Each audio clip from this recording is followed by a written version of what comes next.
Alors, une autre possibilité, en fait, d'ouvrir un document à l'intérieur de Photoshop, c'est de passer directement dans Photoshop, bien évidemment. Alors, pour ça, comment est-ce qu'on fait? Eh bien, nous sommes dans Photoshop. J'ai déjà mes deux éléments qui étaient ouverts lors de la précédente ouverture de ceci. Et je vais dans Fichier et je fais Ouvrir. Vous voyez que le raccourci, c'est CTRL-O pour Open. J'ouvre et je vais chercher un élément qui se trouve être sur le bureau. Fichier, photo, et je vais prendre par exemple la photo de cette jeune femme. Et je l'ouvre. Et là, comme vous pouvez le voir, la photo s'ouvre sans aucun problème. Si je fais un commande O pour ouvrir, je vais pouvoir ouvrir un deuxième document.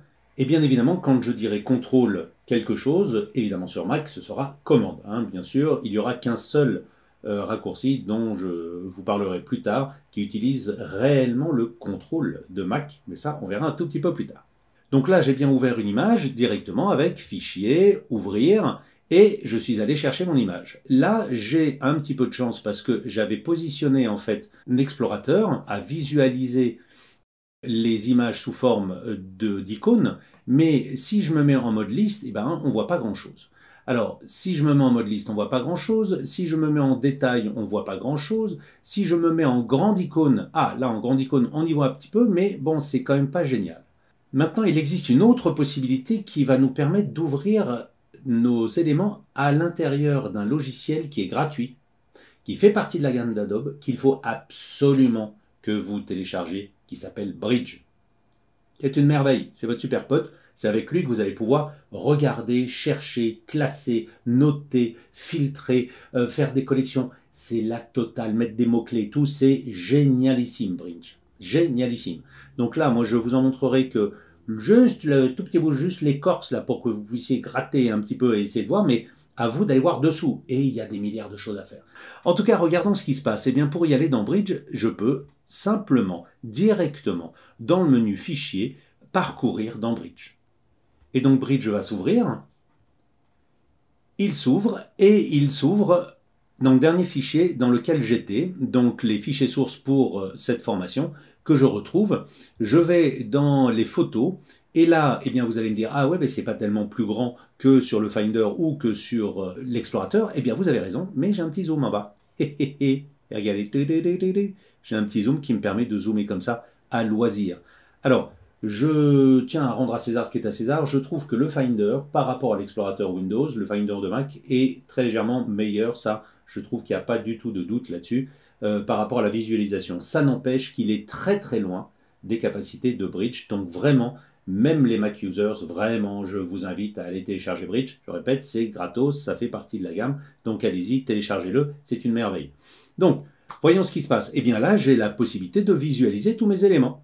Et si je veux par exemple récupérer ce joli petit matou, l'ouvrir dans Photoshop, eh bien je n'ai qu'à double-cliquer dessus. Comme je vois ici, j'ai mis plein d'informations qui correspondent aux vignettes. Les vignettes, vous les retrouverez dans Édition, Préférences et Vignettes. Voilà ce que je mets. Je ne veux pas m'arrêter dessus. Vous pourrez revenir au niveau de la vidéo pour voir ce que j'ai mis dessus avec un arrêt sur image.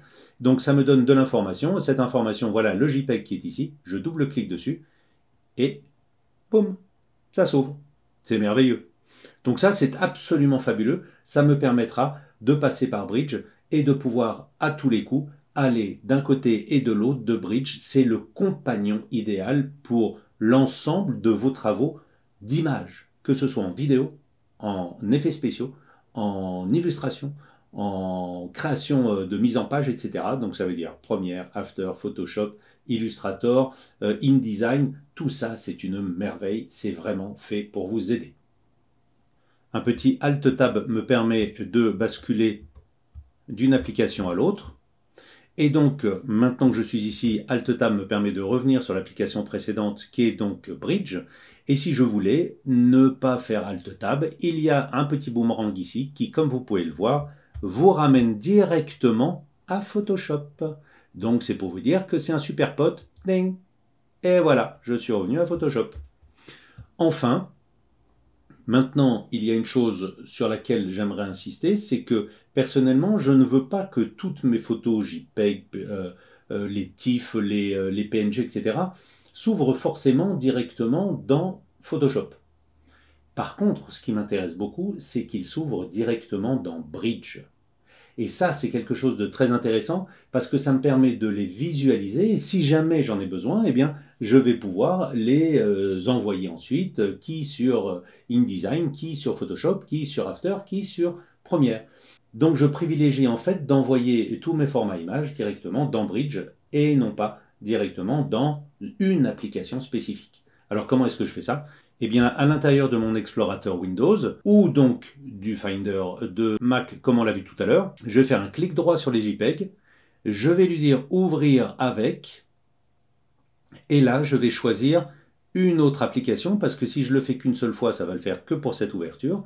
Je vais choisir une autre application, aller sur Bridge, avant de double-cliquer et dire OK, je coche ceci, toujours utiliser cette application pour les fichiers JPEG et tous ces fichiers JPEG seront donc ouverts maintenant directement dans Bridge et comme vous pouvez le voir, j'ai maintenant l'icône qui a encore changé et qui est devenue l'icône de Bridge.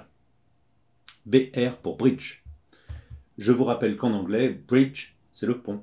Donc c'est le pont entre toutes les applications d'Adobe. C'est vachement important.